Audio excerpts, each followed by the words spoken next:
আসসালামু আলাইকুম, আশা করি আপনারা ভালো আছেন। তো আজকে তারপরে গতকালকে দুইটা নিউজ দেখলাম যে গার্জিয়ানরা বাচ্চাদের খুব বেশি পিটাইতেছে। তো এই জিনিসটা কিন্তু একবারই ঠিক না।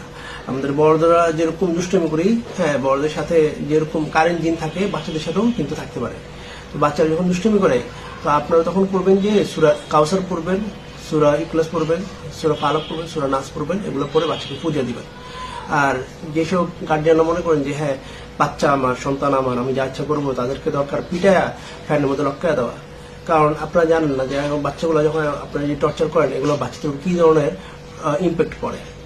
তো এখন আসি অন্য একটা কথায়, ভিন্ন যেটা নিয়ে মূল টপিক, সেটা হলো যখন কোনো মহিলা প্রেগনেন্ট হয় বা বেবি আসে, তার কিন্তু শরীরে একটা হরমোনাল একটা চেঞ্জ আসে। হ্যাঁ, হরমোনাল বিভিন্ন সিক্রেশন হয়, হরমোনের বিভিন্ন ধরনের ব্যালেন্স ইমব্যালেন্স করতে পারে।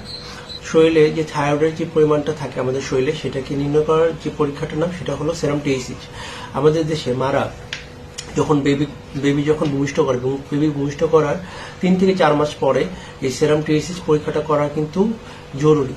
কারণ কি, দেখা যায় তার একজন মা যখন একজন বেবি ভূমিষ্ঠ করে, তখন তার দীর্ঘ একটা সময় একটা পিরিয়ডের মাঝখান দিয়ে আসা লাগে, 10 মাস, অনেক করে 7 মাস 9 মাস একটা পিরিয়ডের মাঝখান দিয়ে আসা লাগে।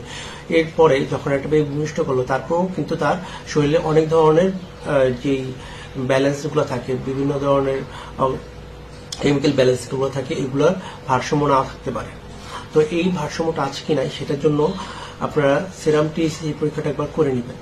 আর সেরাম টিএসএইচটা এটা শরীরে ইমব্যালেন্স হওয়ার কারণটা কি, যখন একজন মা তার এই যে 10 মাস 10 দিন একটা বেবি ভূমিষ্ঠ করলো, তার এত কিছু তার শরীরের উপর দিয়ে গেল, তারপরে দেখা যায় তার শরীরে আয়োডিনের অভাবটা কম হতে পারে।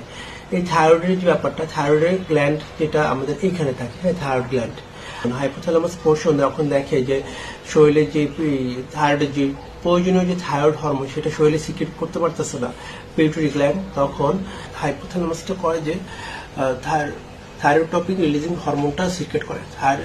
এইটাকে সংক্ষেপে বলে টিআরএইচ। টিআরএইচটা পিটুইটারি গ্ল্যান্ডের উপরে সিগন্যাল দেয় যে তার শরীরে থাইরয়েড হরমোনটা কম আছে। তখন পিটুইটারি গ্ল্যান্ড থাইরয়েড, আমাদের যে থাইরয়েড গ্ল্যান্ড আছে, এখানে টিএসএইচ পরিমাণ বাড়ায় দেয়। আর এই পিটুইটারি গ্ল্যান্ডের যেটা থাকে, যে পিটুইটারি গ্ল্যান্ডে আপনার T3 আর T4, হ্যাঁ, এই দুটো আমাদের শরীরে ব্যালেন্স করে। এই T3 আর T4 ব্যালেন্সটা থাকে 14:1 আকারে। যখন এই ব্যালেন্সটা ইমব্যালেন্স হয়ে যায়, তখন কিন্তু দেখা যায় যে মারা অনেক সময় খিটখিটে থাকে, রুচির অভাব থাকে, খাবার রুচি থাকে না, তারপরে তার স্বাভাবিক জীবনযাত্রা তার বিভিন্ন ধরনের চেঞ্জ আসে, তারপর দেখা যায় কি আরো ঠান্ডা লেগে থাকতে পারে। তো এই ব্যাপারটাতে আপনারা একবার সেরাম টিএসএইচ পরীক্ষাটা করে নিতে পারেন।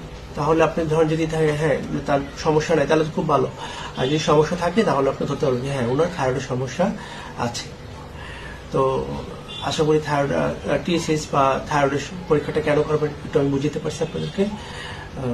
ধন্যবাদ। আসসালামু আলাইকুম।